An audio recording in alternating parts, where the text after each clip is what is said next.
kudeta dan dia nggak apa-apa, karena yang minta Gus Dur, yang beliau hormati. Dan Gus Imin ini masuk lagi menjadi ketua PKB justru untuk menyelamatkan PKB ternyata. Karena kalau PKB ini tidak diselamatkan, ya, Gus Imin tidak menjadi ketua dan wakilnya itu yang lama, ya, bukan Mbak Yani, ada ancamannya PKB tidak bisa ikut pemilu. Bapak Ibu tahu nggak cerita ini? Tahu. Yang tidak tahu nggak, Cung? Tahu. Banyak juga ternyata yang tidak tahu, termasuk saya. Jadi justru alhamdulillah ini adalah hikmah. Ini adalah hikmah loh buat Pak Anies dan juga buat Gus Muhaimin. Karena kemudian mata seluruh rakyat Indonesia jadi tahu sebenarnya ceritanya bagaimana. Pak Anies juga waktu itu kita tahu ya, sebenarnya sudah pasrah nggak dapat tiket karena ada ancaman dari Demokrat keluar kalau tidak dideklarasikan Anies Ahaye segera. Nah, Pak Anies sudah pasrah itu, udah nggak apa-apa kalau nggak dapat tiket akhirnya. Ternyata di sisi lain Pak Surya Paloh ada pembicaraan dengan Gus Muhaimin dan ini menjadi kekuatan baru buat koalisi. Nah, inilah di sini jalan Tuhan makanya dibilang. Pak Anies ini ya, saya kebetulan adalah tim gubernur ya sejak tahun 2008 sampai Pak Anies selesai menunaikan tugas di Jakarta, saya tim gubernur. Dan sekarang saya juga ditunjuk ya menjadi salah satu jubir. Sehingga saya tahu itu ceritanya seperti apa, bahwa Pak Anies ini di Jakarta selalu saja ditolong oleh Tuhan dalam kondisi-kondisi yang mendesak.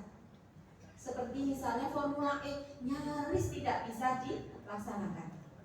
Kalau Formula E ini tidak dilaksanakan, masuk penjara itu barang.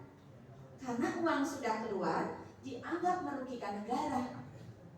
Ya, dan cerita Pak Anies ya, waktu itu yang mungkin Bapak Ibu juga sudah tahu, mau beli aspal aja nggak ada yang mau. Padahal waktu itu kan mau dilaksanakan di Monas, ditolak. Alternatif GBK ditolak karena itu aset pemerintah pusat. Kemudian okelah kita melaksanakan di aset Pemprov DKI sendiri, yaitu di Ancol. Terpaksa membangun sirkuit karena di sana belum ada. Mau beli aspalnya, nggak ada yang berani beli, Bapak. Ya, akhirnya dapat. Kemudian mau jalan, sudah ada yang sponsor 60 miliar, yang ini 30 miliar. Ditelepon Bapak dari Circle, diancam untuk tidak memberikan sponsor. Nah, ini kita tahu yang di lingkaran itu ya, bahwa memang kendala itu besar sekali bahwa Formula E ini untuk tidak jalan. Karena begitu tidak jalan, jadi itu barang milik KPK, merugikan negara. Nah, ketika kemudian terselenggara dengan baik, dan bahkan menurut Formula E Organization ini merupakan satu balap yang penontonnya paling banyak selama ini. Apakah KPK kemudian berhenti? Tidak, tetap dicari-cari masalahnya. Gitu. Ya. Nah, kejadiannya sama. Ini saya balik lagi ke cerita yang mengapa bicaraan Pak Surya Paloh dengan Gus Muhaimin ini kok secara diam-diam dan kemudian langsung diumumkan. Ya memang mohon maaf juga ke PKS akhirnya dan ke Demokrat ya, karena tidak memberitahu. Tapi kalau ini diberitahu dulu Bapak Ibu, gak jadi itu barang. Gak jadi Pak. Pak Anies ini sebelumnya sudah nyari wapres yang lain, Bu Khofifah ya.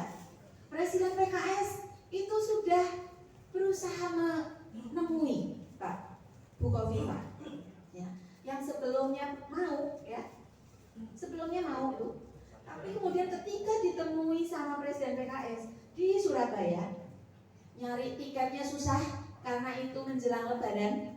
Begitu sampai di Surabaya mau ketemu, diundur, sampai terakhir nggak mau menemui. Bilang, mengirimkan pesan saja, saya bersedia menjadi wakil jika disetujui Pak Jokowi. Itu adalah mission impossible, ya kan? Nah, tahu begini, yang Bapak mungkin juga tahu ya cerita ya, ada seorang Pak Erlangga Hartarto mau ketemu Pak Anies saja harus ganti mobil 4 kali, takut. Sehingga Pak Anies ini mensyaratkan, ya, selain ada 5 kriteria, syarat 0, yaitu berani. Nah, oleh karena itu bisa dipahami mengapa ya Cak Imin, ya Gus Imin itu juga ditodong saat itu juga. Gus Imin mau minta izin ke kiai seni sepuh juga, harus sekarang. Kalau nggak sekarang nggak jadi itu nanti. Akan terbukti ya, begitu Gus Imin deklarasi, mulai lagi tuh sekarang ganjalan. Beliau sudah diundang lama untuk membuka acara MTQ, ya, jauh dari mana tuh kota provinsinya, ibu kota provinsinya di Tanah Banjarmasin, harus pergi 2 jam ke sana, berpayah-payah capek-capek, sampai di sana nggak boleh, bahkan untuk hadir aja nggak boleh, bahkan untuk foto aja videotronnya dimatiin. Dipanggil KPK untuk kasus yang 12 tahun lalu sudah.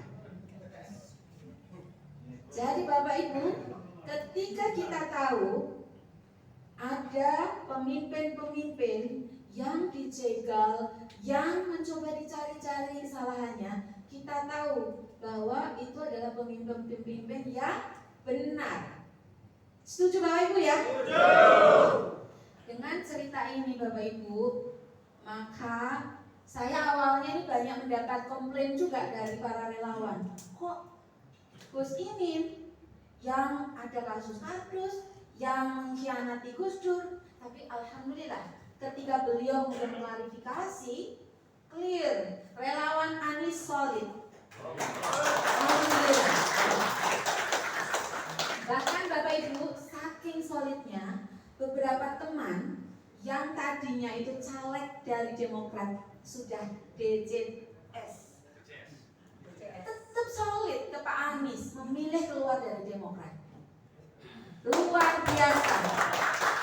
Saya saat ini nggak malingan, beliau caleg DPRD DKI dari Demokrat. Tapi karena awalnya itu sebenarnya adalah relawan Anies, memilih Pak Anies, dibully setiap hari di media sosial, dijabri, bahkan orang selevel Andi Arief ya juga menjabri beliau, gitu. Nah ini luar biasanya relawan Anies Bapak Ibu. Siapa kita? Relawan Anies. Siapa